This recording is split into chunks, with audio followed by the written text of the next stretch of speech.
Meus irmãos, boa noite, graça e paz, louvado, engrandecido e exaltado seja o nosso Deus pela oportunidade e o privilégio ao qual em mais um domingo a gente tem a oportunidade, né? E somos agraciados em oferecer um culto ao nosso Senhor e também ser agraciado por meio da palavra e do louvor ao nosso Deus. Eu queria convidar os irmãos para que possam abrir a palavra do Senhor na carta de Paulo aos Filipenses, capítulo 4, a partir do verso 12. A gente vai ler o verso 12 e o verso 13. Filipenses, capítulo 4, verso 12 e 13.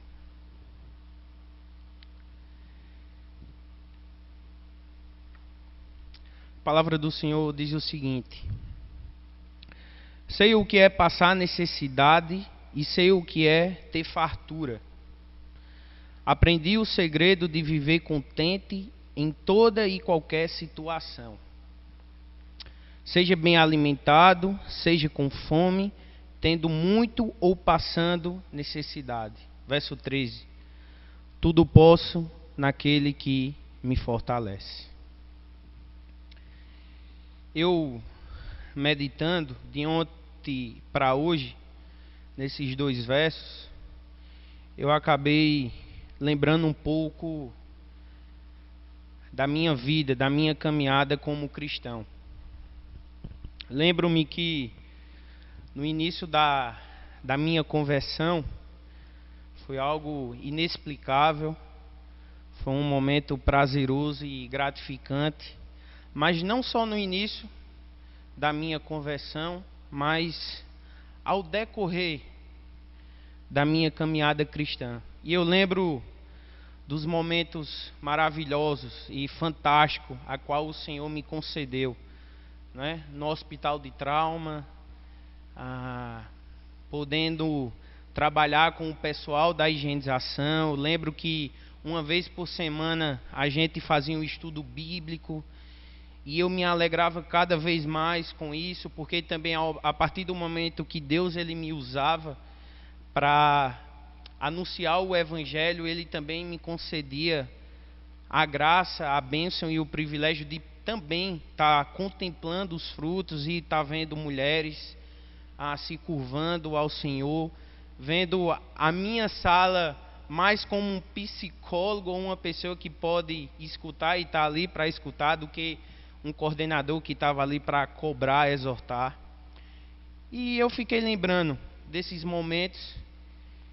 E atualmente, quem me acompanha, quem me conhece e as pessoas a qual eu tenho me aberto e tenho contado as minhas lutas, eu tenho vivido momentos difíceis, eu tenho vivido as minhas lutas, os meus questionamentos, as minhas dúvidas e aquela frase bem conhecida entre nós quando a gente está passando por algum problema. Por que, Deus, está acontecendo isso comigo? E eu lendo o verso 12 e o verso 13, é interessante porque o apóstolo Paulo, ele diz na parte B do verso 11, pois aprendi a adaptar-me a toda e qualquer circunstância. Parte B do verso 12, ele diz, aprendi o segredo de viver contente em toda e qualquer situação.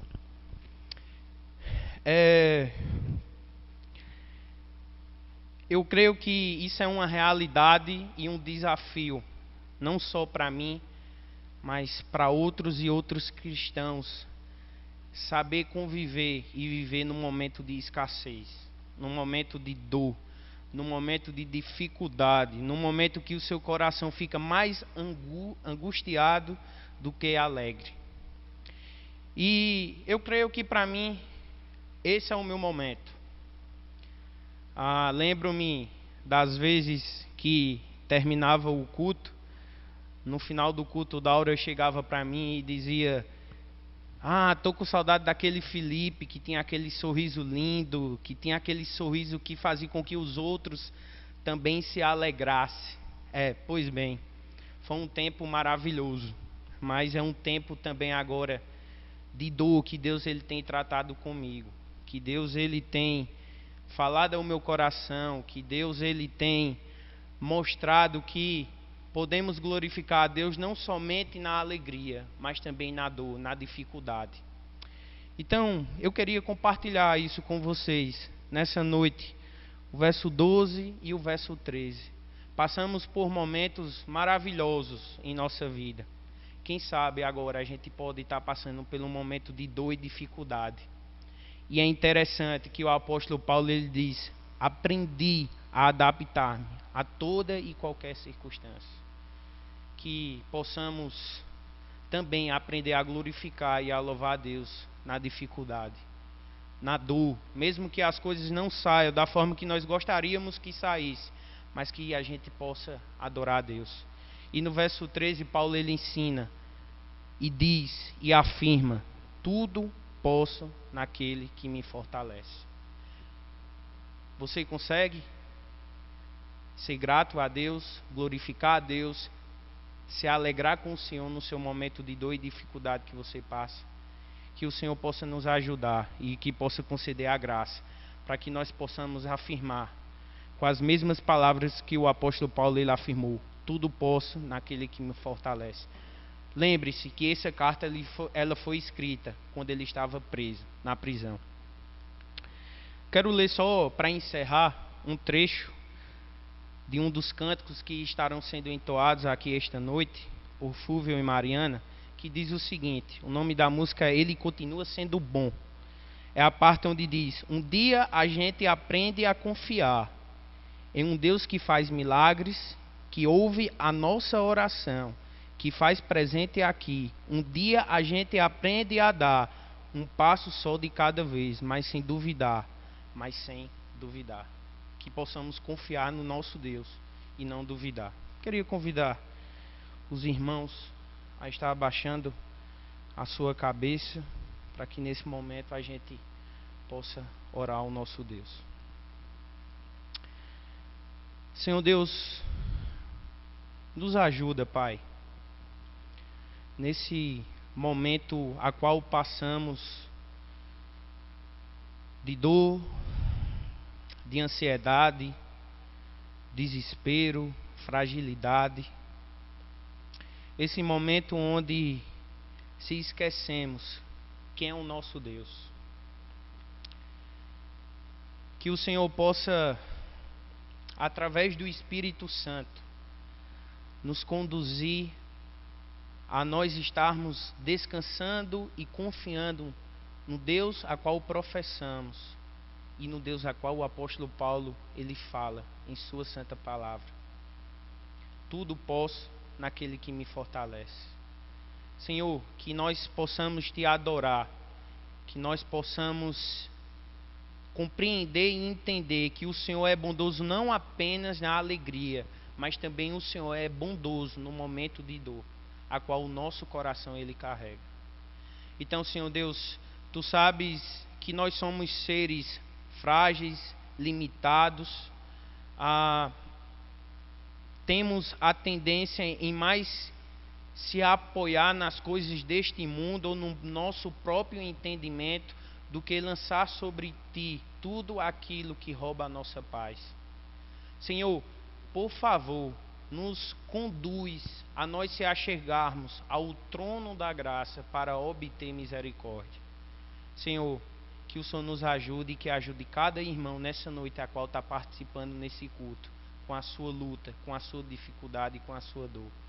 Que nós possamos, em um certo dia, também dizer o que o apóstolo Paulo ele disse a outras pessoas que irão de passar por dificuldade. Eu consegui me adaptar, eu consegui aprender e a viver, seja em qualquer circunstância. É assim que entregamos, é assim que oramos, em nome do teu Filho amado, Jesus Cristo.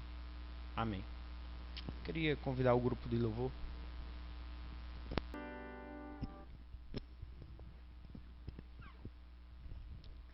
Boa noite a todos que nos acompanham.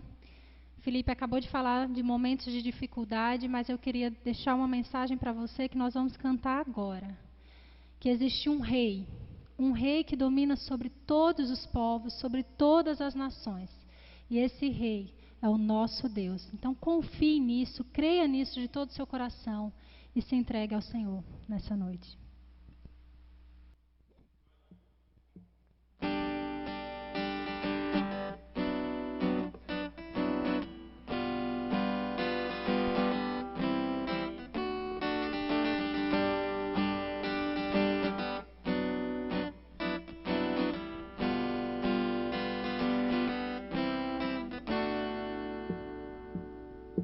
Grandes são as tuas obras, Senhor Todo-Poderoso.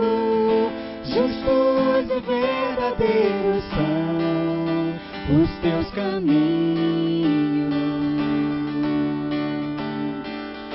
Grandes são as tuas obras, Senhor Todo-Poderoso. Justos e verdadeiros são os teus caminhos. Ó Rei das nações, quem não temerá, quem não glorificará teu nome? Ó Rei das nações, quem não te louvará, pois só teu nome é santo. Ó Rei das nações, quem não temerá, quem não glorificará teu nome? Ó Rei das nações, quem não te louvará, pois só teu nome é santo.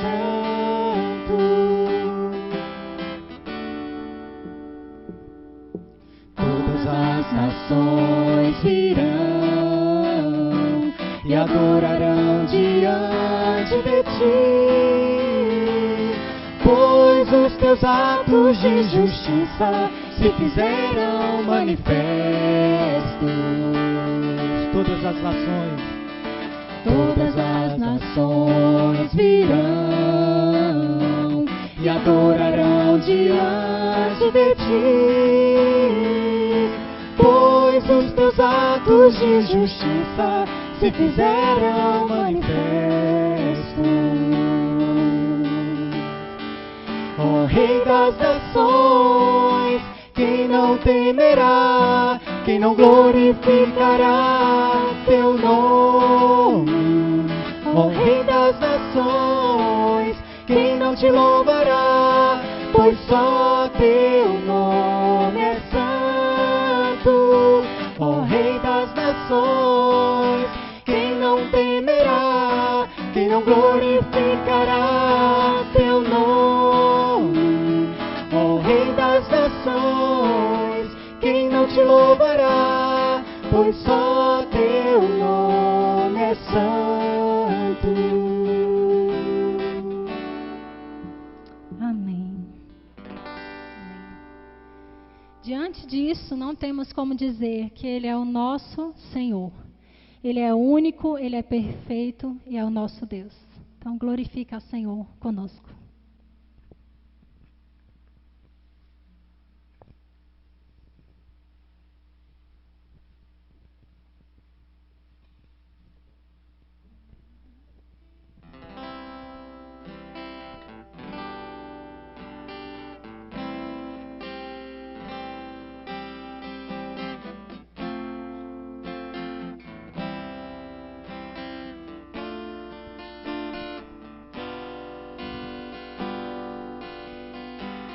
Ao único que é digno de receber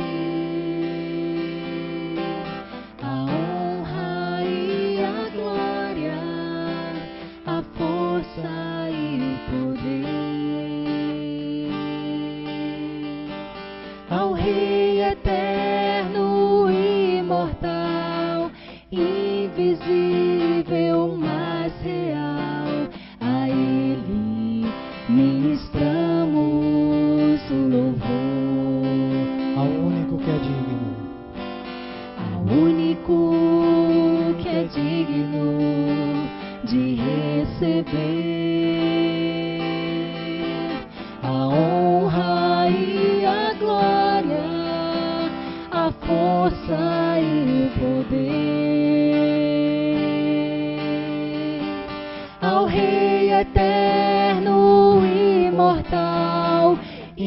invisível, mas real. A Ele ministramos o louvor. Coroamos a Ti, ó Rei Jesus. Coroamos a Ti, ó Rei Jesus. Adoramos o Teu nome, nos rendemos aos Teus pés, consagramos todo nosso ser a Ti. Coroamos o Senhor Jesus. Coroamos a Ti, ó Rei Jesus. Coroamos a Ti, ó Rei Jesus. Adoramos o Teu nome, nos rendemos aos Teus pés, consagramos todo nosso ser a Ti. Ao único que é digno de receber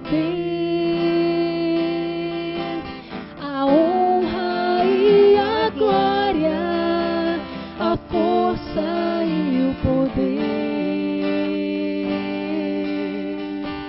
Ao Rei eterno e imortal, invisível, mas real, a Ele ministramos o louvor.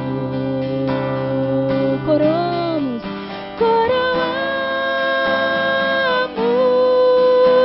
a Ti, ó Rei Jesus. Coroamos a Ti, ó Rei Jesus. Adoramos o Teu nome, nos rendemos aos Teus pés, consagramos todo nosso ser a Ti. Coroamos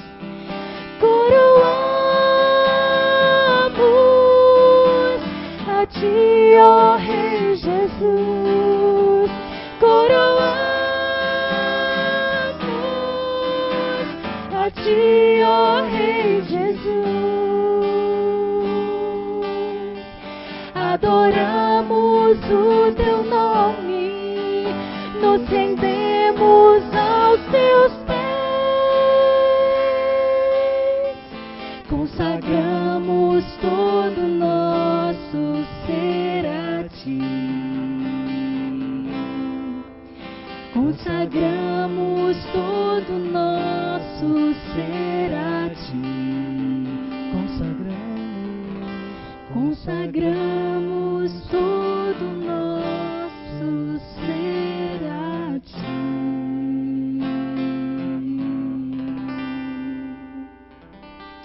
Senhor Jesus, muito obrigada, Pai, porque o Senhor é o nosso Deus e é por isso que nós te exaltamos, te glorificamos e temos certeza, ó Deus, de que o Senhor reina sobre toda a terra, reina sobre todas as nações, sobre todos os povos. E mesmo não podendo ver a Ti, Pai, nós cremos que Tu és real. E o Senhor habita em cada um de nós. E nós te louvamos demais por isso, Senhor. Muito obrigado. Louvado e engrandecido seja o Teu nome. Amém.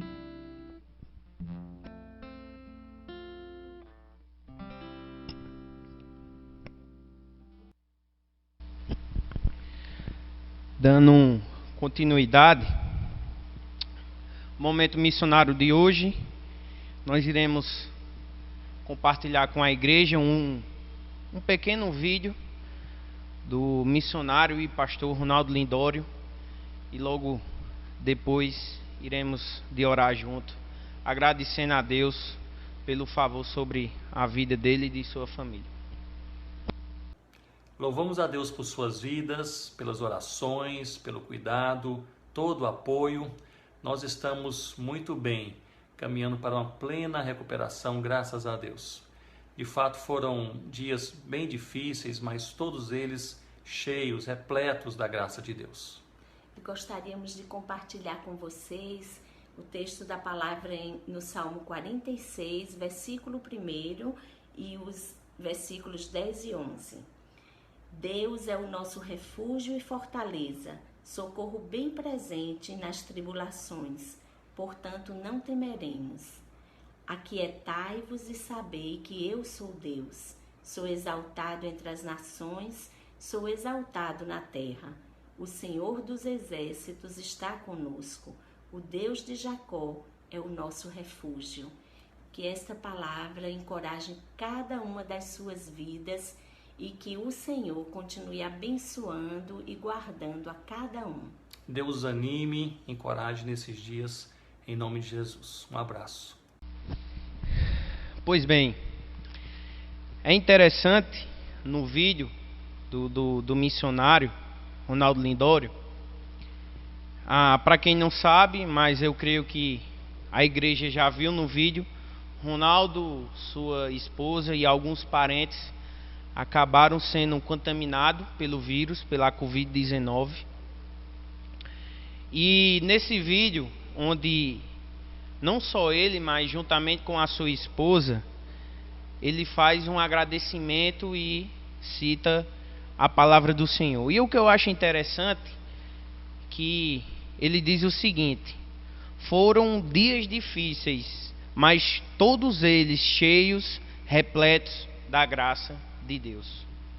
Então, nenhum homem de Deus ficou imune, né, ao vírus, mas o que é legal é que ele confessa também que foi dias difíceis, mas que todos os dias a graça de Deus o acompanhava. Então, isso é um consolo para os nossos corações e de alguma forma nos alegrar que mesmo diante do caos, do medo, da dor a qual a gente tem passado, o Senhor está no controle de todas as coisas e a graça do Senhor tem nos acompanhado a cada dia. Eu queria convidar a igreja para a gente estar orando, agradecendo ao nosso Deus pela vida do pastor e pela a cura, né, pela restauração da sua saúde. Senhor, como se alegramos, como somos gratos ao Senhor, porque dias atrás o Jackson falava da dificuldade, do momento difícil a qual o pastor Ronaldo Lindório, juntamente com a sua família, enfrentava. E hoje nós podemos enxergar e podemos se alegrar da tua bondade sobre a vida do Ronaldo e da sua família. Obrigado, Senhor Deus, porque o teu favor, a tua graça, a tua misericórdia, Senhor Deus, foi derramada sobre a vida dele. E como ficamos felizes, porque sabemos que a sua saúde está sendo restaurada. E isso com certeza vai servir de força. Com certeza isso vai ser encorajamento para cada vez mais o Ronaldo Lindório se dedicar à obra missionária. Tenho certeza disso, Senhor. Porque são momentos assim de dor, são momentos difíceis que conhecemos mais do Senhor, que contemplamos mais a tua graça, e quando nós vemos os dias difíceis passando, com certeza mais entusiasmados nós iremos de ficar para fazer a tua vontade, para glorificar e propagar o teu evangelho. Então, muito obrigado, Senhor Deus. Só temos que agradecer e também orar por todos aqueles, Senhor Deus, que também têm passado por essa situação, Senhor. Então, é assim que oramos, é assim que entregamos, em nome do teu Filho amado, Jesus Cristo. Amém. Momento dos avisos. Em relação aos dízimos e ofertas, sempre aos domingos a igreja ela está aberta a partir das 8 até as 11 horas.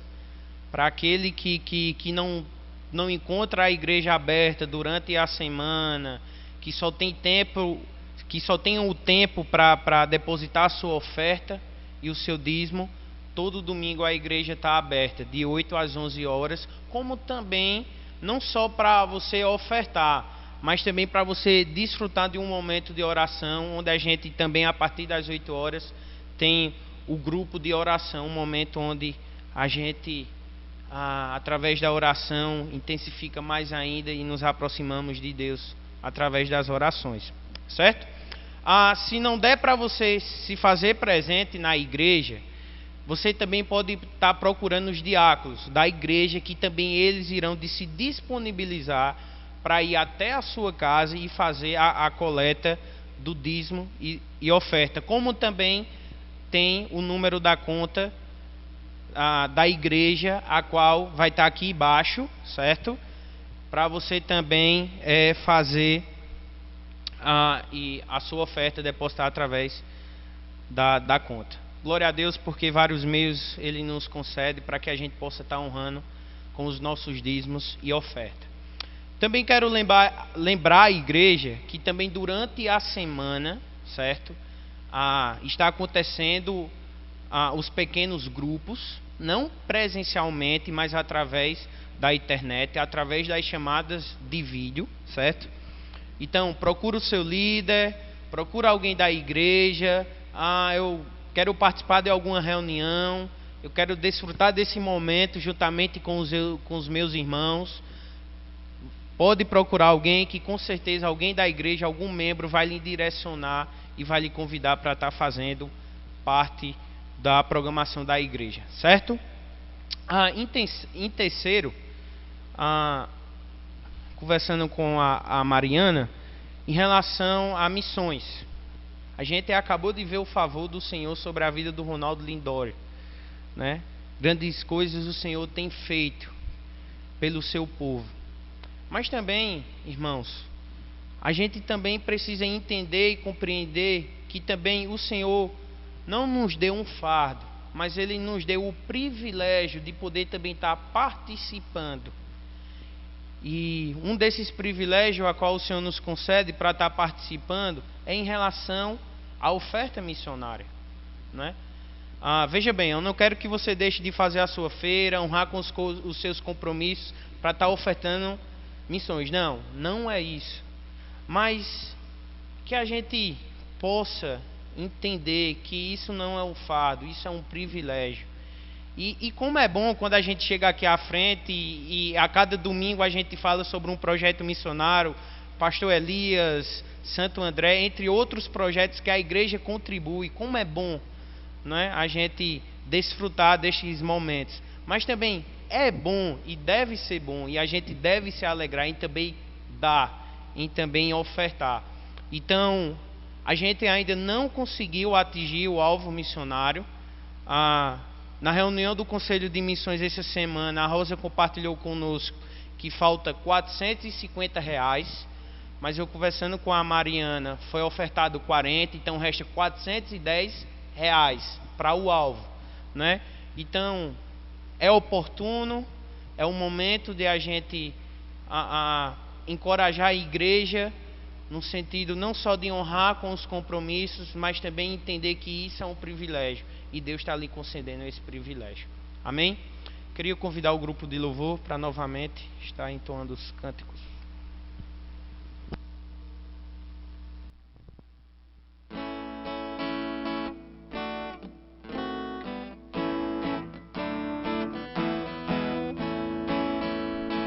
Que consolação tem meu coração, descansando no poder de Deus. Ele tem prazer em me proteger, descansando no poder de Deus, descansando nos eternos braços do meu Deus. Vou seguro, descansando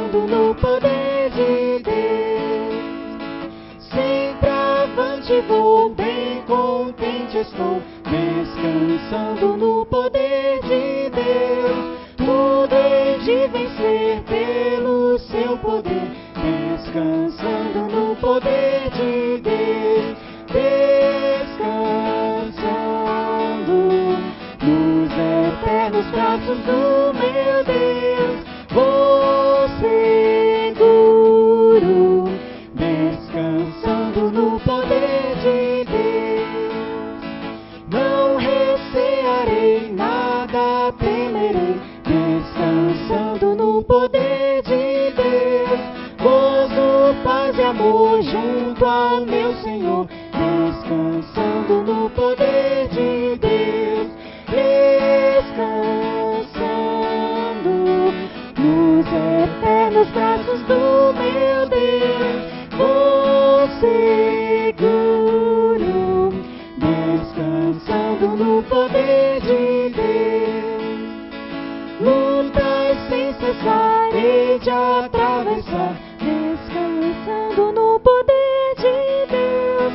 Não me deixará, mas me susterá, descansando no poder de Deus. Descansando nos eternos braços do meu Deus, vou seguro, descansando no poder de Deus.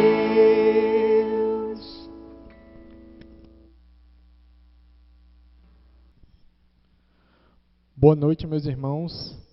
Eu saúdo a todos com a graça e com a paz do nosso Senhor Jesus Cristo.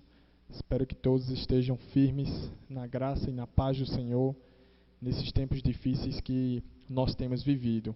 Sinto saudade dos irmãos e espero que todos estejam bem e que mais uma vez a gente possa aprender um pouco mais da palavra do Senhor nessa noite.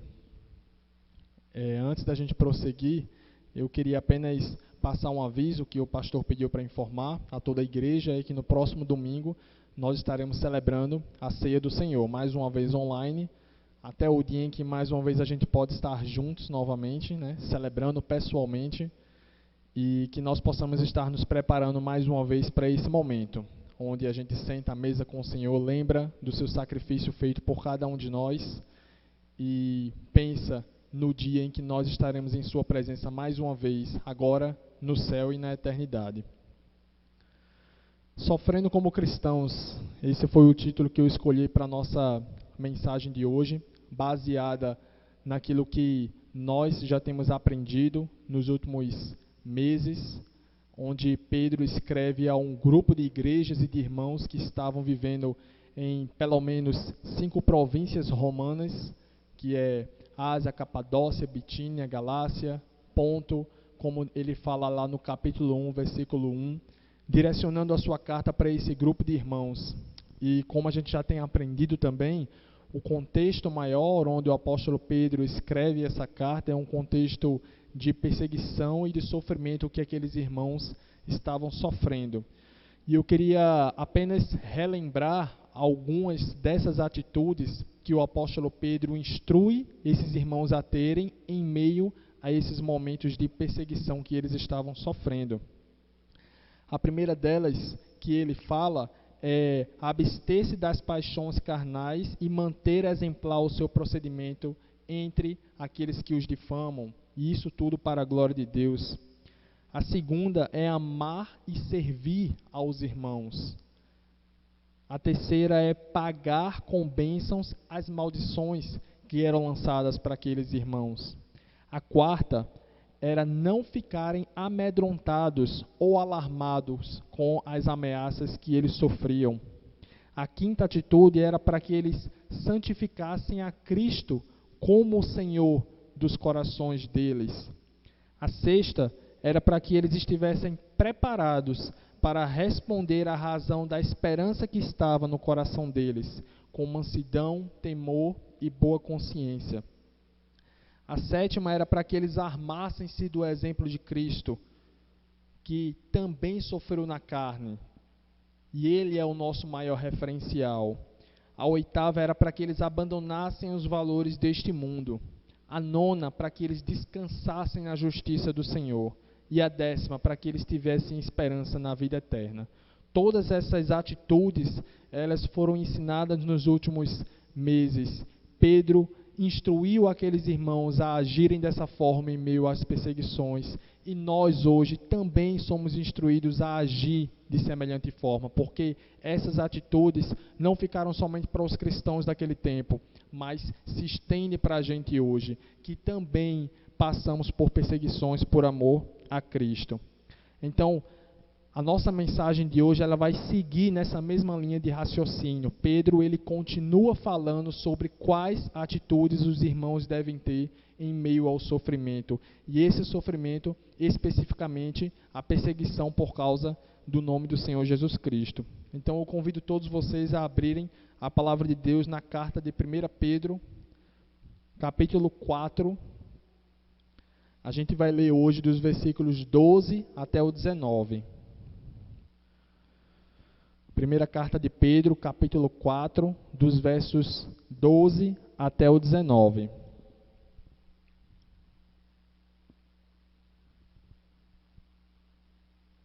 Vamos então à leitura da palavra de Deus.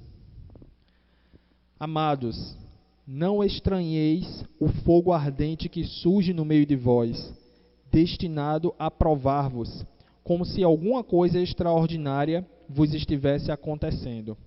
Pelo contrário, alegrai-vos na medida em que sois coparticipantes dos sofrimentos de Cristo, para que também, na revelação de sua glória, vos alegreis exultando. Se, pelo nome de Cristo, sois injuriados, bem-aventurados sois, porque sobre vós repousa o Espírito da glória e de Deus.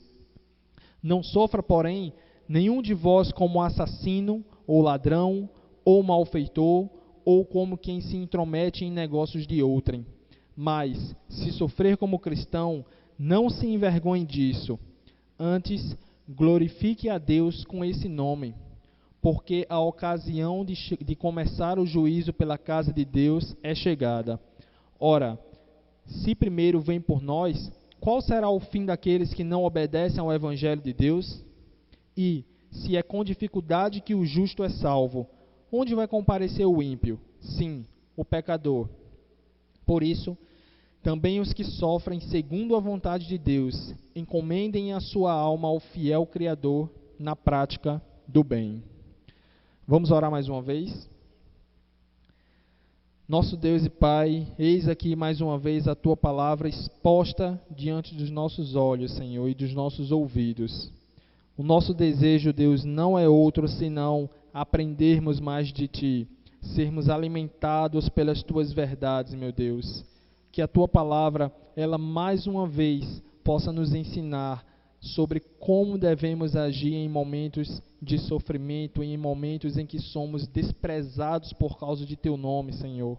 Tua palavra diz que isso não é nenhuma surpresa, não deveria ser para aqueles cristãos e também não deve ser para nenhum de nós hoje, Deus. Então, fala conosco, que o Teu Espírito Santo, ele penetre fundo em nossa alma, Deus, e nos ensine essas verdades, e nos santifique de tudo aquilo que não Te agrada em nossas vidas.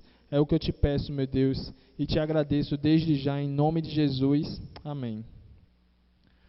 Como eu falei, a gente vai seguir nessa mesma linha de raciocínio, e a gente vai ver mais algumas atitudes que precisamos ter em meio ao sofrimento, em meio às perseguições.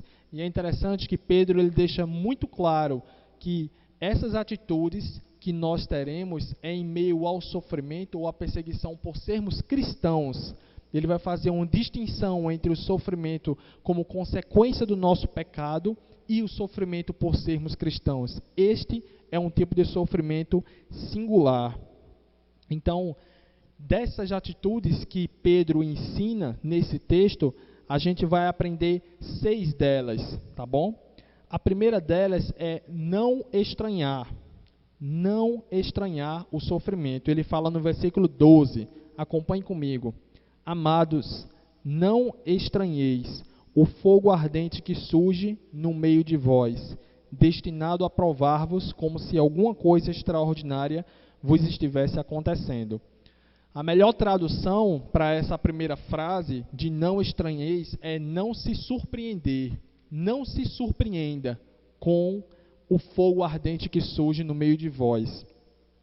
Ele se dirige a esses irmãos como amados. O amado irmão Gustavo já explicou um pouco dessa palavra na sua última pregação. Esses irmãos estavam naquelas 5 províncias romanas, como eu falei a princípio, e eles estavam passando por um contexto de perseguição. Então, esses irmãos, Pedro se preocupava com eles, justamente por causa da perseguição que eles já estavam passando e que tendia a piorar. E, de fato, piorou depois de algum certo tempo, quando se desencadeou a perseguição do imperador Nero, o imperador romano, naquele período.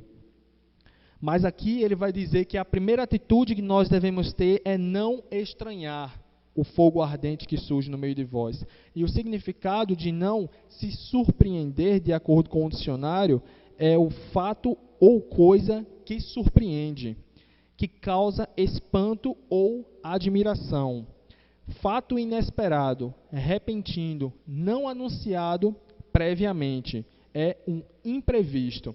Então Pedro ele fala que aqueles irmãos não deveriam se surpreender em meio ao sofrimento, não deveriam ficar espantados e nem admirados por estarem passando por qualquer tipo de perseguição, porque eles não deveriam pensar que aquilo não havia sido anunciado previamente. Por que eles não deveriam estranhar? A gente consegue identificar pelo menos 2 motivos nessa primeira parte, nesse versículo 12. O primeiro está nessa segunda parte, quando ele diz: o fogo ardente que surge no meio de vós, destinado a provar-vos. Por que os irmãos não deveriam estranhar o fogo ardente que surgia no meio deles? Era porque este fogo ardente era destinado a prová-los para a glória de Cristo. Queria que vocês abrissem comigo no texto de 1 Pedro, no capítulo 1, nos versos 6 até o 7, está na mesma carta, só voltar um pouquinho aí as páginas que você vai conseguir chegar. 1 Pedro 1, do 6 ao 7.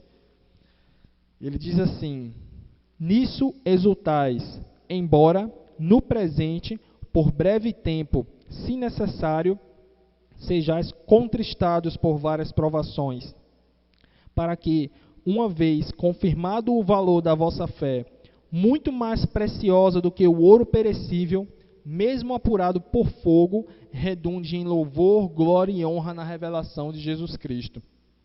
Perceba que no versículo 7, ele fala sobre a fé ser muito mais preciosa do que o ouro perecível, mesmo apurado por fogo.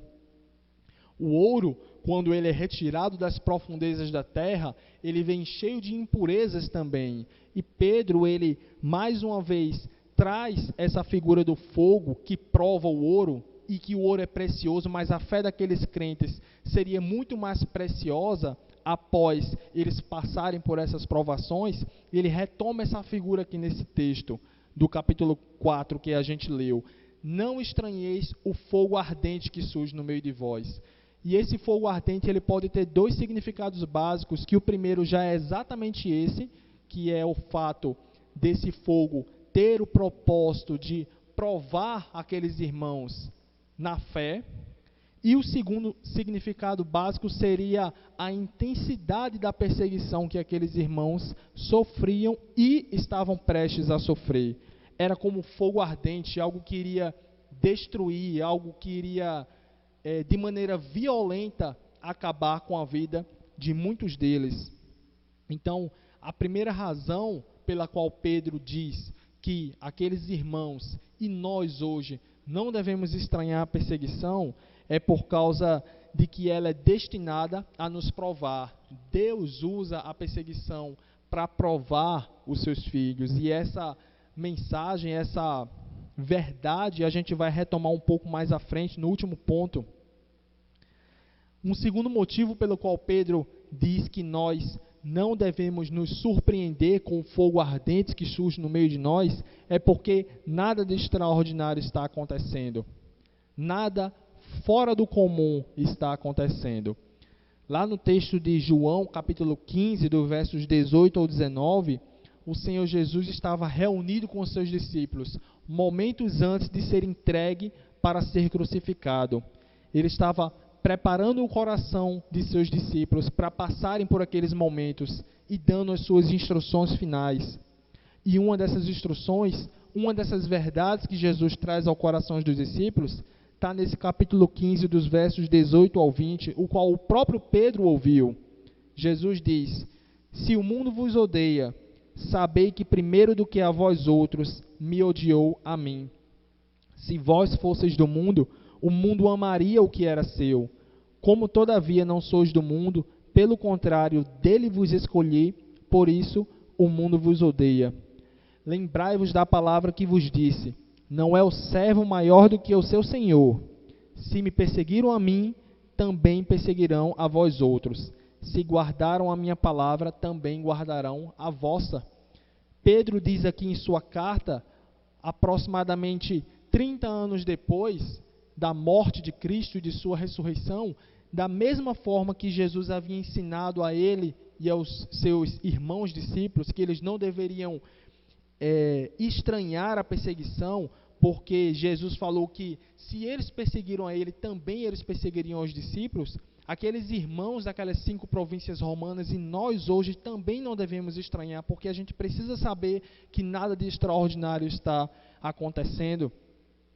O apóstolo Paulo ele vai mais além ainda, lá em 2 Timóteo capítulo 3, versículo 12, quando ele diz: ora, todos quantos querem viver piedosamente em Cristo Jesus serão perseguidos.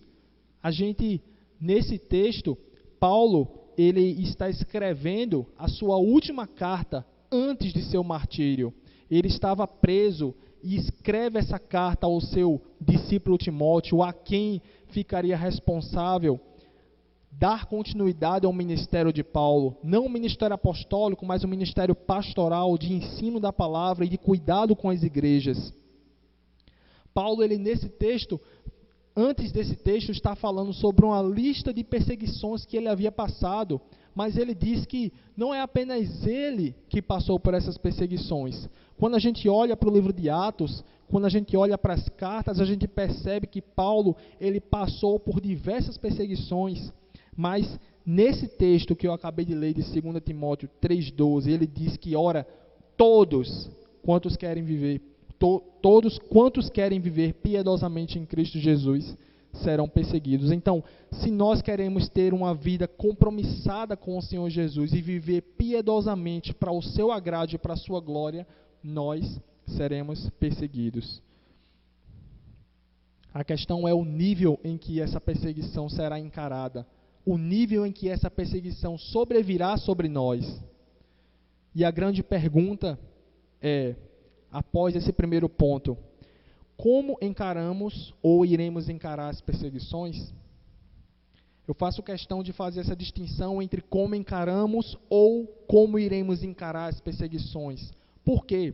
Porque é uma realidade já na vida de muitos irmãos, as perseguições por causa do nome de Cristo. Talvez você e eu ainda não passamos por uma perseguição por causa do Senhor Jesus.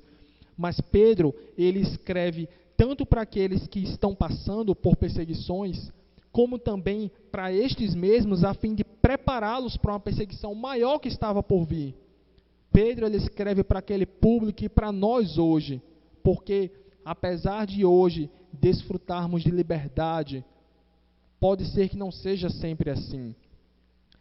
Talvez a maior organização que trabalha com o apoio à igreja perseguida no mundo inteiro, a Portas Abertas, ela estima que 245 milhões de cristãos são perseguidos ao redor do mundo, em várias partes do mundo, nos 5 continentes. Esses cristãos, eles sofrem por causa de sua fé.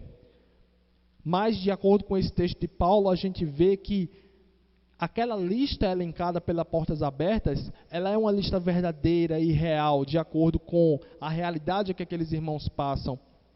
Mas todos aqueles que têm um compromisso sério com Jesus e querem viver para a sua glória, em uma medida ou outra, eles podem passar por perseguição.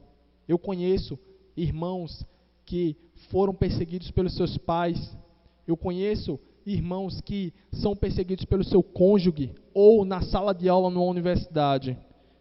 Mas a grande pergunta é como você e eu encaramos essas perseguições? Ou como iremos encarar se elas nos sobrevierem? Nós precisamos lembrar, de acordo com o apóstolo Pedro, que elas são usadas por Deus ao nosso favor para nos provar, e elas já foram preditas por Jesus e pelos apóstolos, então elas não devem nos surpreender. O segundo ponto que ele fala nos versículos 13 ao 14 é alegre-se. Alegre-se por causa das perseguições. Ele diz, pelo contrário, ao invés de se envergonhar, no versículo 13, alegrai-vos na medida em que sois coparticipantes dos sofrimentos de Cristo, para que também na revelação de sua glória vos alegreis exultando. Versículo 13. Então ele diz aqui que nós devemos nos alegrar nos sofrimentos por causa de Cristo. E é interessante a gente fazer uma distinção entre a alegria causada por causa do sofrimento e a alegria em meio ao sofrimento.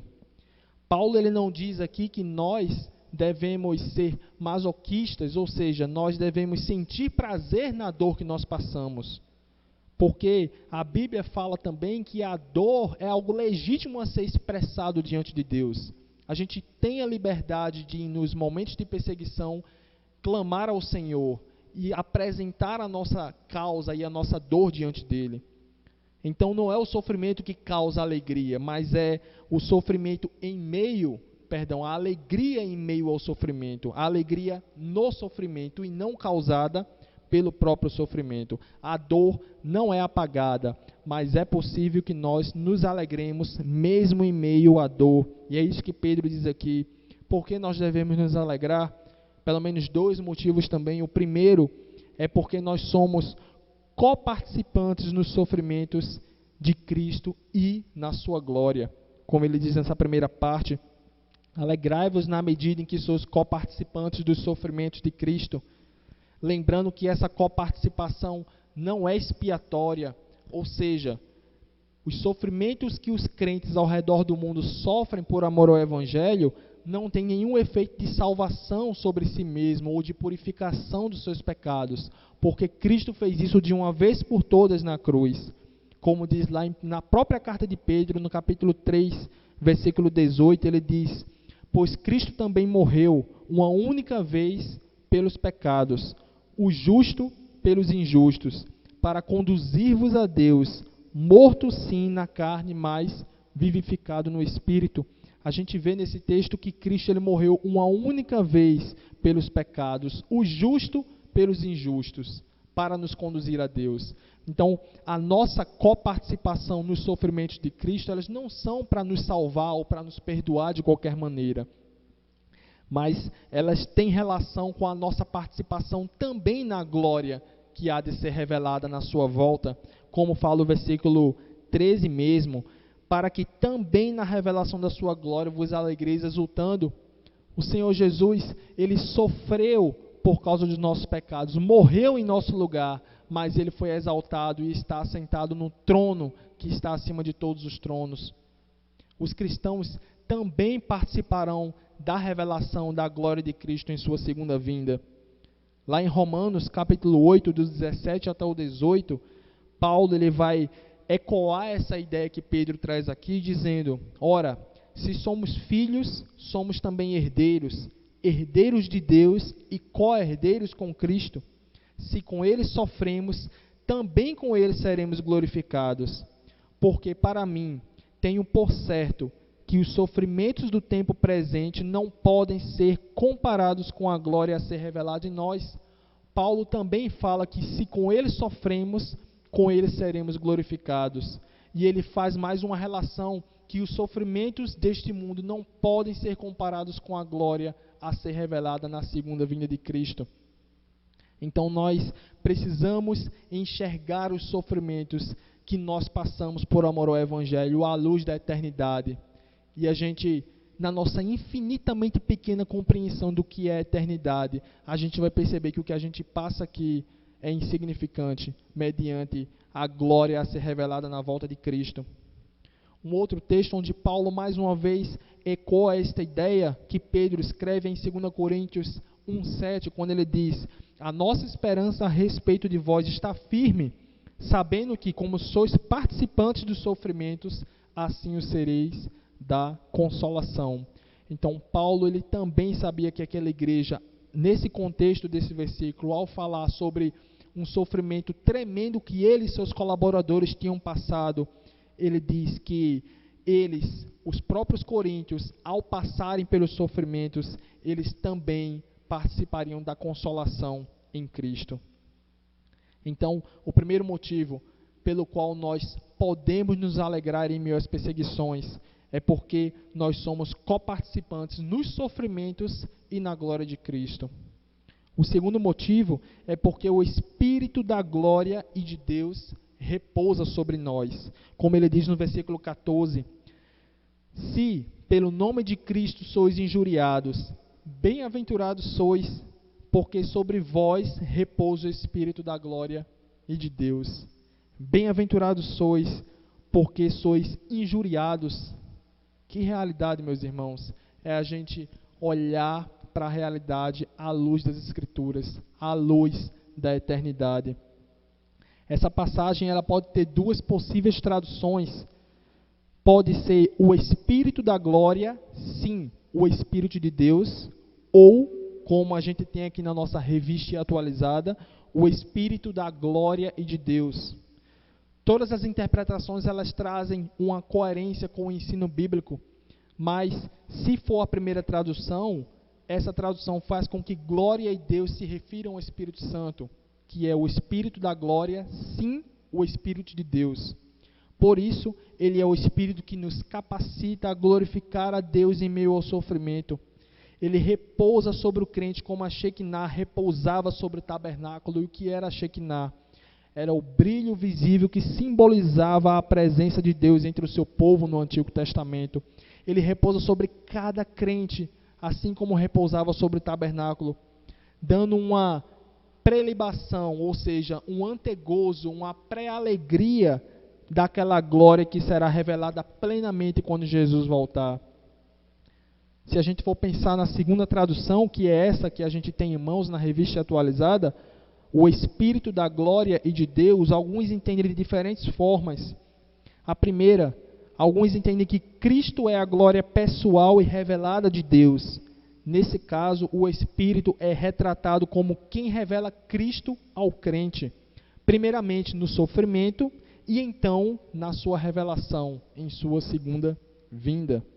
Outros entendem que glória aqui pode ter um sentido impessoal, não está se referindo à pessoa de Cristo, porque ela indica a glória conferida ao crente, o enchimento divino, a presença divina do Espírito Santo no crente. E por fim, outros entendem que glória aqui também pode indicar a glorificação futura do crente em Cristo, como uma operação do Espírito Santo. Então, quando ele diz aqui, bem-aventurados sois quando sois injuriados, porque sobre vós repousa o Espírito da glória e de Deus. Esse é outro motivo pelo qual nós podemos nos alegrar, é porque o Espírito Santo repousa sobre aqueles que sofrem por ser cristãos. E ele enche, e ele capacita o cristão a glorificar a Deus em meio ao sofrimento, repousando sobre cada um deles e dando uma pré-alegria daquela que vai ser manifestada na segunda vinda de Cristo. Essa é uma operação sobrenatural do Espírito Santo sobre as nossas vidas. Humanamente falando, é impossível a gente se alegrar em meio aos sofrimentos, mas o Espírito Santo ele faz isso, e nós somos bem-aventurados porque nós temos Ele em nossas vidas. Então, a primeira razão pela qual nós podemos nos alegrar, porque somos coparticipantes dos sofrimentos de Cristo e o seremos também na sua revelação de sua glória. E o segundo motivo é porque o Espírito Santo, o Espírito da glória repousa sobre cada um de nós. A grande pergunta, mais uma vez, é como nós encaramos ou iremos encarar as perseguições quando elas nos sobrevirem? Alegremo-nos. Elas apontam para a presença gloriosa do Espírito Santo em nós e para o nosso futuro glorioso na revelação de Cristo. Então, quando você sofrer por causa de Cristo, alegre-se, porque você exultará na sua revelação. Alegre-se, porque o Espírito Santo habita em sua vida. A terceira atitude que Pedro orienta-nos a termos em meio ao sofrimento é: não soframos por praticar o mal. E essa é a grande distinção que eu falei a princípio. No versículo 15, ele diz: não sofra, porém, nenhum de vós como assassino, ou ladrão, ou malfeitor, ou como quem se intromete em negócios de outrem. Pedro aqui traz uma lista representativa do porquê o crente não deveria sofrer. Pedro alerta os crentes a não lançarem a culpa de seus sofrimentos por causa de sua lealdade a Cristo, quando na verdade é por causa do seu pecado. Então nós precisamos entender que a carta de Pedro e esse texto é direcionado àqueles que sofrem por causa do amor ao Evangelho, sofrem por causa de Cristo, são perseguidos em alguma medida por causa de Cristo. E ele diz: não sofra por praticar o mal. E ele traz uma lista com assassino, ladrão, malfeitor ou como quem se intromete em negócios de outrem. Essas expressões, elas são bem parecidas com aquilo que nós entendemos hoje por elas. De fato, assassino, literalmente, um homicida, aquele que tira a vida de outra pessoa. Ladrão é aquele que furta, aquele que rouba. Malfeitor é aquele que faz o mal, prejudica alguém, podendo ser aplicado a criminosos em geral. E quem se intromete em negócios alheios, o famoso intrometido. Então, a gente precisa lembrar também que Jesus, no próprio Sermão do Monte, ensinou que o homicídio, ele não se trata apenas da gente matar alguém literalmente, mas quando a gente se ira sem razão contra o nosso irmão, a gente está matando ele. Será que nós, como igreja, não temos nos irado sem necessidade contra os nossos irmãos, em nossas casas, com a nossa família? Não sofra por isso. Não sofra por roubar os pequenos furtos. O William comentou sobre o famoso auxílio emergencial que tem sido distribuído para muitas famílias que precisam, mas nem todos precisam. E, infelizmente, crentes, mesmo sabendo que não precisam, correm o risco ou são tentados ou até mesmo solicitam auxílio e recebem. Não sofra por, quer seja através do auxílio emergencial ou quer seja através de outro pequeno roubo em sua vida. Não sofra por isso. Ou um malfeitor, aquele que prejudica alguém, ou por ser intrometido, ou por querer se intrometer na vida das pessoas. Não sofra por pecar. E no versículo 16 ele vai dizer: mas se sofrer como cristão, não se envergonhe disso. Ou seja, esses tipos de sofrimento, por causa dos nossos pecados, esses devem nos causar vergonha, e eles devem ser tratados com arrependimento. Não sejamos intrometidos em negócios alheios. Não sejamos ladrões, não sejamos malfeitores ou assassinos. Mas, como eu já tinha falado, essa é uma lista representativa. No geral, nós não devemos sofrer por causa do nosso pecado. Como Pedro fala em toda a sua carta: sejam santos porque eu sou santo. Que nós possamos seguir o exemplo de Cristo e não sofrer as consequências dos nossos pecados. A pergunta, mais uma vez, é: como nós encaramos ou iremos encarar as perseguições?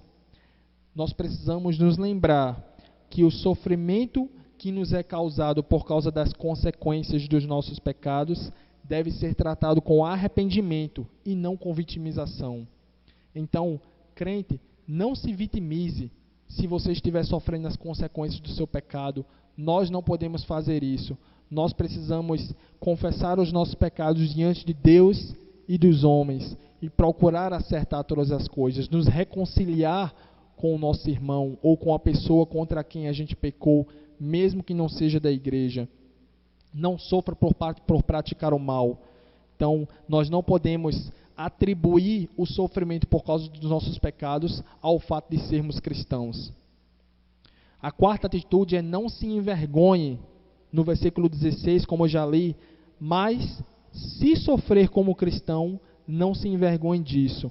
Antes, glorifique a Deus com esse nome. Essa palavra cristão aparece apenas 2 vezes para além dessa no Novo Testamento. E as 2 estão no livro de Atos. É Atos capítulo 11, versículo 25 ao 26, e Atos capítulo 26, versículo 28, onde primeiramente os cristãos, os irmãos, os discípulos, eles foram chamados de cristão pela primeira vez na cidade de Antioquia, onde Paulo e Barnabé passaram ensinando durante 1 ano naquela igreja que havia sido plantada após a grande perseguição que ocorreu em Jerusalém. Aqueles irmãos passaram a ser chamados de cristãos. E o segundo momento foi quando Paulo apresentava a sua defesa perante o rei Agripa, quando ele se dirige a Paulo e diz: por pouco me persuades a me fazer cristão.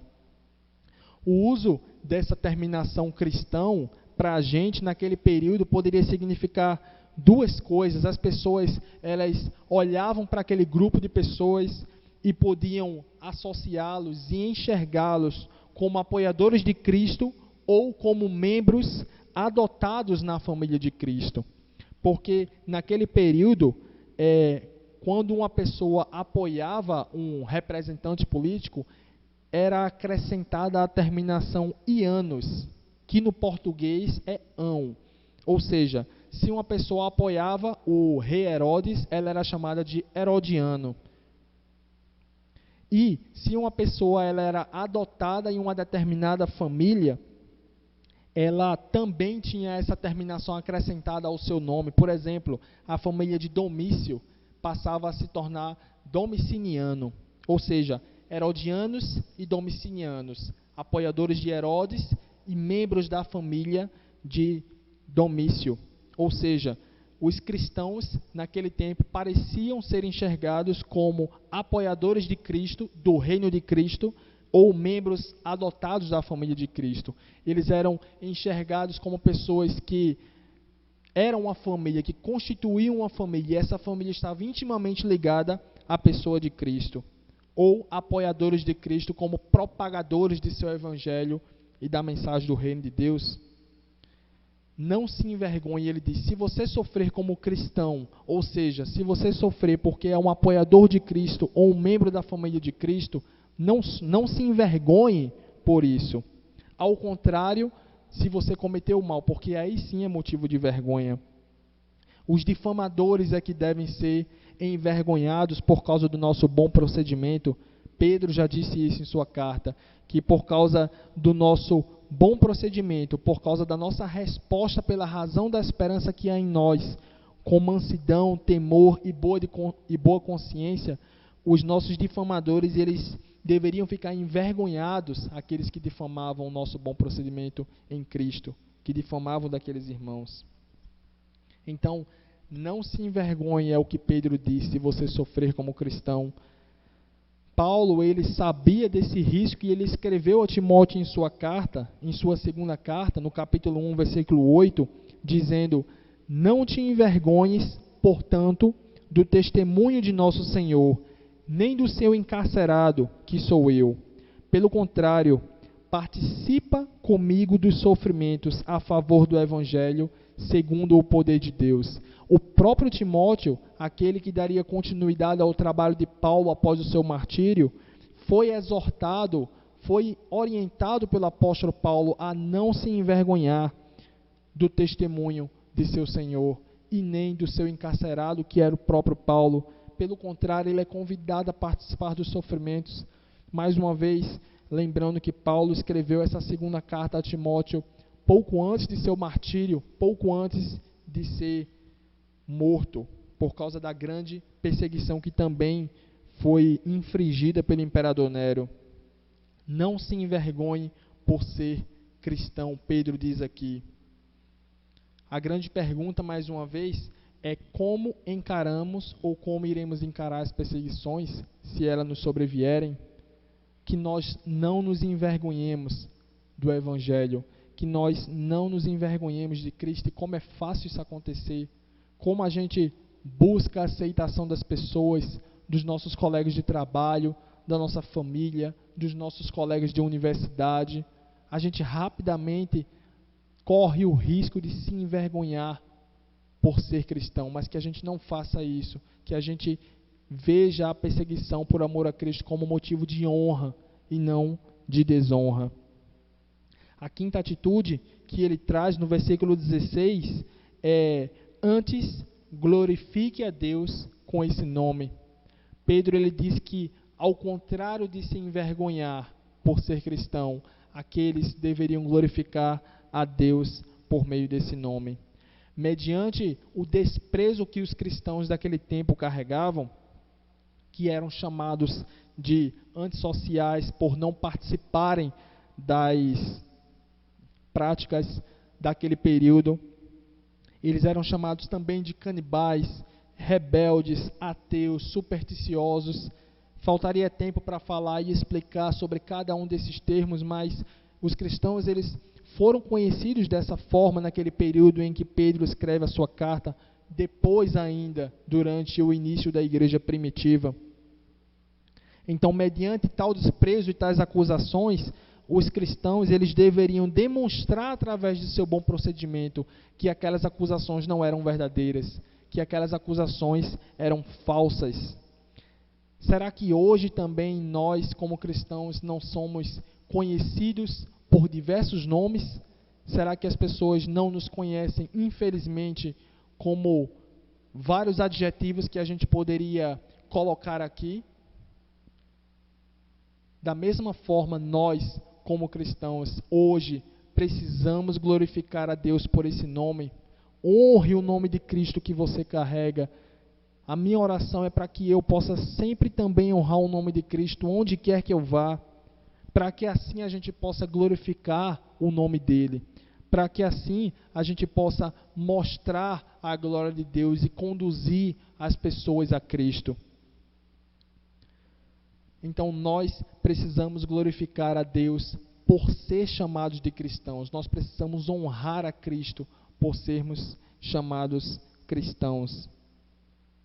Lá em Atos capítulo 5, versículo 41 e 42, eu queria que vocês abrissem esse texto comigo. Atos 5, do 41 ao 42. Complementando essa ideia de glorificar a Deus por ser chamado de cristão, a gente vai ler esse texto que já lemos nos pequenos grupos da nossa igreja, que temos estudado o livro de Atos. Atos 5, do 41 ao 42, diz assim: e eles se retiraram do sinédrio, regozijando-se por terem sido considerados dignos de sofrer afrontas por esse nome. E todos os dias, no templo e de casa em casa, não cessavam de ensinar e pregar Jesus, o Cristo. Os apóstolos, nessa ocasião, já haviam sido presos 3 vezes, pelo menos, de acordo com o relato dos 5 primeiros capítulos. Pedro e João, a princípio, depois foram presos novamente, os apóstolos soltaram e depois prenderam novamente. E, nessa ocasião, os apóstolos eles se retiram do sinédrio regozijando-se por terem sido dignos de sofrer afrontas por esse nome. Mais uma vez, não é motivo de vergonha, é motivo de alegria e de dignidade sofrer por amor ao Evangelho. Então, Pedro diz: glorifique a Deus com esse nome, glorifique a Deus por meio desse nome, que nós possamos honrar o nome de Cristo e glorificar a Deus, render graças a Ele por sermos perseguidos, caso isso venha a acontecer. E se você está passando por isso hoje, como iremos encarar as perseguições ou como as encaramos? Que nós possamos fazer a diferença. Honremos o nome de Cristo através do nosso bom procedimento e o glorifiquemos por sermos chamados pelo seu nome, mesmo em meio à perseguição. E o último ponto: encomende sua alma ao fiel Criador na prática do bem. Essa é a última atitude que Pedro nos traz nesse texto, voltando lá para o texto de 1 Pedro, capítulo 4, versículo 19, quando ele diz: por isso, também os que sofrem segundo a vontade de Deus, encomendem a sua alma ao fiel Criador na prática do bem. Lembrando que ele começa dizendo por isso, que é exatamente referente ao que está escrito no verso 17 e 18, que a gente vai explicar mas por isso também os que sofrem segundo a vontade de Deus, lembrando mais uma vez, não se trata de um sofrimento como consequências dos pecados, mas trata-se de um sofrimento injusto por ser cristão e por praticar o bem. Por isso, estes encomendem a sua alma ao fiel Criador na prática do bem. Essa expressão utilizada por Pedro, essa palavra encomendar, foi a mesma que o Senhor Jesus usou em sua crucificação. Vamos abrir lá no texto de Lucas 23, 46.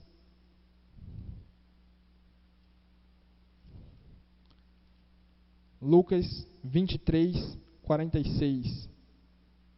Diz assim: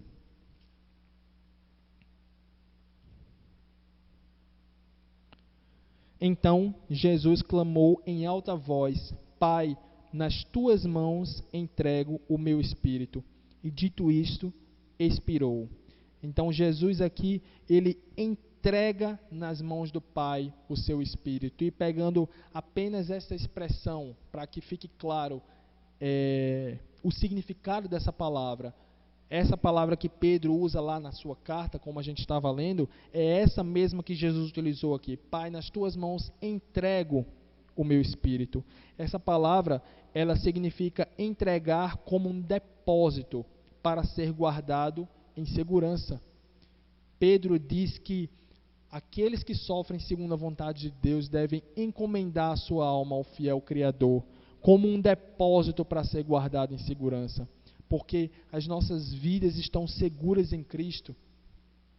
Nós não podemos considerar a nossa fé como uma fé de possibilidades. Nós precisamos ter as certezas daquelas verdades que a Bíblia nos traz. Nós precisamos ter convicções acerca das doutrinas de Deus para que a gente possa viver para a sua glória. Porque se a gente não tiver convicções, nós não nos arriscaremos para a glória de Deus. Nós não viveremos uma vida intensa no serviço a Deus. Nós precisamos confiar que as nossas vidas estão seguras em Cristo. E ele diz: encomende a sua alma ao fiel Criador na prática do bem.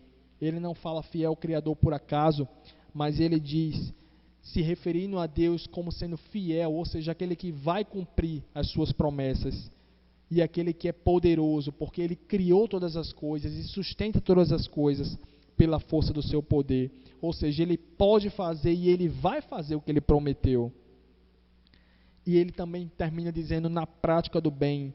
Ou seja, mais uma vez ele diz que o crente ele precisa, mesmo em meio à perseguição, continuar e persistir na prática do bem. Não é uma atitude passiva apenas, mas ativa. Nós precisamos, mesmo em meio às perseguições, prosseguir na prática do bem, servindo a Deus, obedecendo a sua palavra e pregando o seu evangelho. Os apóstolos fizeram isso, mesmo após todas as perseguições, além de se alegrarem, eles prosseguiam pregando a mensagem do evangelho. E por que os crentes devem encomendar a sua alma ao fiel Criador? Pelo menos duas razões. A primeira, porque a ocasião de começar o juízo pela casa de Deus é chegada. Pedro entendia, nesse versículo 17, como a gente vai reler agora, porque a ocasião de começar o juízo pela casa de Deus é chegada. Ora, se primeiro vem por nós, qual será o fim daqueles que não obedecem o evangelho de Deus? Pedro, ele entendia e encarava o juízo como algo que, em parte, purificava a igreja, como eu já falei a princípio sobre o fogo ardente que surge no meio dos irmãos. Algo que a igreja precisa ainda nos nossos dias de hoje para o seu aprimoramento, tal qual se dera como no caso da nação de Israel. Como Pedro já havia mencionado a princípio, o fogo ardente é uma chama de refinação. A perseguição que era originada tão somente dos desígnios e do coração daqueles imperadores e de todos os ditadores que já passaram no decorrer da história, era usada por Deus como açoite sobre o seu povo. Então, Pedro, nesse versículo 17, ele fala que a ocasião de começar o juízo pela casa de Deus é chegada. Ou seja, o juízo parcial, o juízo temporal de Deus, que seria derramado sobre o Império Romano e começaria pela casa de Deus, como de fato após a grande perseguição de Nero isso aconteceu e milhares de cristãos foram mortos durante essa perseguição. Então Pedro ele entendia que Deus usava a perseguição para disciplinar o seu povo, tanto para purificar como também para disciplinar, assim como ele fez no Antigo Testamento ao usar o rei da Babilônia, o rei da Assíria, o rei de povos pagãos para poder disciplinar a sua nação e o seu povo. Quantas vezes nós, que o próprio Pedro chama de filhos da obediência, não desobedecemos a Deus, não nos afastamos dos caminhos do Senhor. Deus disciplina seus filhos, Deus disciplina aqueles a quem ama. E o juízo de Deus parcial, ele era uma evidência disso sobre o seu povo, para purificá-lo. Então, a primeira razão, porque o juízo, a ocasião de começar o juízo pela casa de Deus é chegada. E a segunda razão é porque o percurso desta vida é difícil. No versículo 18 ele vai dizer: e se é com dificuldade que o justo é salvo, onde vai comparecer o ímpio? Sim, o pecador. Pedro fala aqui sobre a dificuldade que há para o justo ser salvo. E ele faz uma comparação entre o justo e o ímpio. É bom lembrar que esse texto ele não se trata de que o justo ele é salvo pelos seus próprios méritos ou pelas suas próprias forças. Até porque o próprio Pedro, no capítulo 1, fala que o sangue de Cristo ele foi conhecido desde a eternidade, que os crentes eles são guardados pelo poder de Deus. Então não se trata aqui de o justo ele ser salvo pelas suas próprias forças, mas, de acordo com Calvino, ele comentando esse texto, ele diz, quando ele diz que o justo é salvo com dificuldade, ele está se referindo às dificuldades desta vida, pois o nosso curso neste mundo é como uma perigosa viagem marítima, entre muitas tochas, sujeita a muitas tempestades e furacões. Assim, ninguém chega ao porto, a não ser que tenha escapado de 1000 mortes. Nesse interim, é certo que seremos guiados pela mão de Deus, não correndo o perigo de naufragar enquanto estivermos com o nosso piloto. Pedro aqui ele está se referindo ao fato de que o percurso da vida cristã é difícil.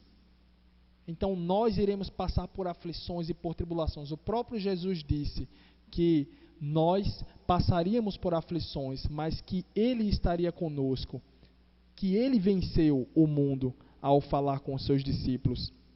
Quando Ele diz, no mundo tereis aflições, mas tende bom ânimo, eu venci o mundo. Ou seja, a nossa confiança deve estar na vitória de Jesus e nós precisamos ter consciência de que iremos passar por aflições também. 2 motivos pelos quais os cristãos eles deveriam entregar a sua alma ao fiel Criador, encomendá-la. O primeiro, porque a ocasião de começar o juízo pela casa de Deus é chegada, ou seja, Deus iria disciplinar o seu povo, derramando o seu juízo sobre aquele mundo, e também irá derramar sobre o nosso mundo hoje. E a segunda, porque o percurso desta vida é difícil. O crente ele precisa saber que o caminho é espinhoso e que muitas vezes nós iremos sofrer. Então, como iremos encarar ou como encaramos as perseguições? Como nós iremos encará-las? Lembremos-nos, Deus usa a perseguição como uma forma de aplicar o seu juízo parcial sobre o seu povo, para seu bem e para a purificação dos santos, para a sua glória e para a purificação do seu povo. Por isso, nós devemos e podemos encomendar as nossas almas ao fiel Criador na prática do bem. Como nós encaramos ou iremos encarar as perseguições? Então, só relembrando, primeiro ponto, não estranhemos quando elas nos sobrevirem. O segundo ponto, alegremos-nos nelas, porque nós seremos participantes da glória de Deus e o Espírito Santo habita sobre nós. Não soframos por praticar o bem. Não nos envergonhemos por sofrermos, por sermos cristãos. Antes, glorifiquemos a Deus por meio desse nome e encomendemos a nossa alma ao fiel Criador na prática do bem. Concluindo, como Pedro fala aqui nesse texto, no versículo 17, ele diz: Ora, se primeiro é por nós, qual será o fim daqueles que não obedecem ao Evangelho de Deus? Ele faz uma comparação entre o juiz de Deus sobre o seu povo e sobre aqueles que o rejeitam. O juiz de Deus sobre o seu povo, ele é parcial, temporal. Ele se resume a esta vida, mas sobre aqueles que o rejeitam insistentemente, é um juízo eterno. Então, o castigo de Deus sobre o ímpio, sobre aquele que não o obedece, não se submete à sua palavra, como ele diz aqui, não obedece ao Evangelho de Deus, ele se estende daqui para a eternidade. Mas aquele que confia no Senhor pode sofrer aqui nesse mundo, mas pode ter a certeza de que tem a vida eterna. Então, se você não está em Cristo, corra para Cristo. Lance-se aos pés da cruz, para que você possa ser salvo do juízo eterno de Deus. Porque os sofrimentos que você pode ter nessa vida, eles podem se estender por toda a eternidade. E Jesus Cristo, ele é poderoso para nos salvar. Uma outra aplicação, oremos pela igreja perseguida, aqueles que sofrem por causa do Evangelho em outros lugares. Que nós nos comprometamos cada vez mais com isso, para a glória de Deus. E por último, vivamos essas verdades em comunidade, que nós possamos viver e ter essas atitudes como igreja, junto uns com os outros. Então eu queria orar para a gente poder encerrar mais uma vez. Nosso Deus e Pai, eis aqui a Tua palavra, Senhor, que mais uma vez foi exposta à Tua igreja. Deus, aplica ela aos nossos corações, que o Teu Espírito Santo ele possa nos capacitar a glorificar ao Senhor em meio ao sofrimento. Aqueles que já sofrem por amor ao Teu nome e aqueles que podem sofrer ou que irão sofrer um dia em qualquer medida, Deus.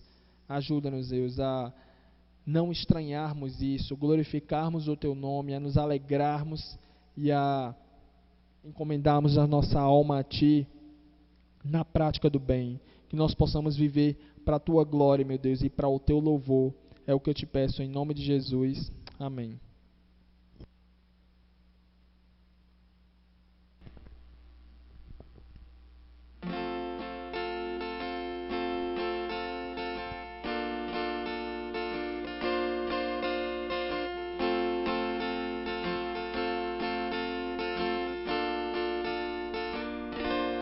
Um dia a gente aprende a confiar em um Deus que faz milagres, que ouve a nossa oração, que se faz presente aqui.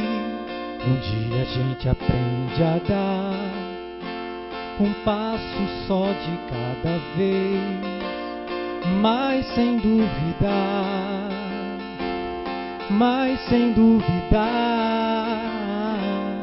que Ele continua sendo bom, Ele continua sendo Deus, Ele continua sendo bom, Ele continua sendo Deus.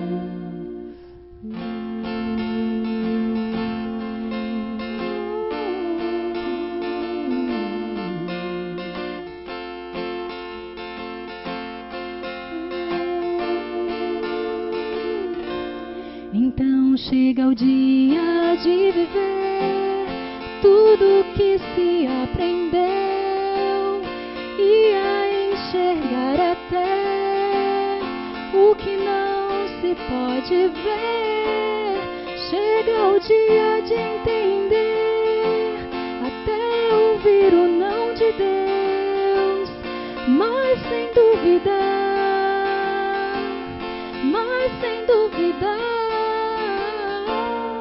que Ele continua sendo bom, Ele continua sendo Deus, Ele continua sendo bom, Ele continua sendo Deus.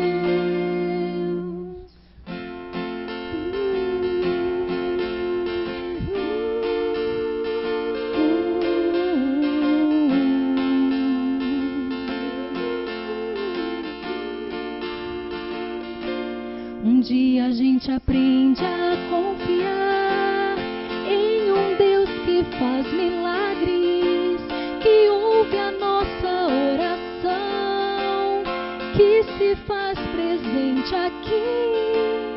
dia a gente aprende a dar um passo só de cada vez, mas sem duvidar,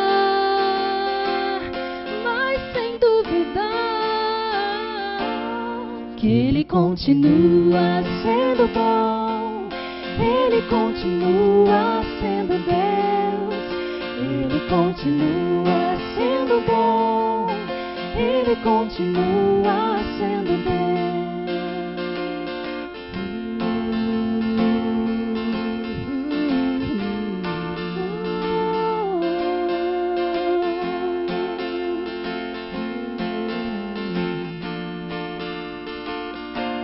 Então chega o dia de viver tudo que se aprendeu e a enxergar até o que não se pode ver. Chega o dia de entender, até ouvir o não de Deus, mas sem duvidar, mas sem duvidar,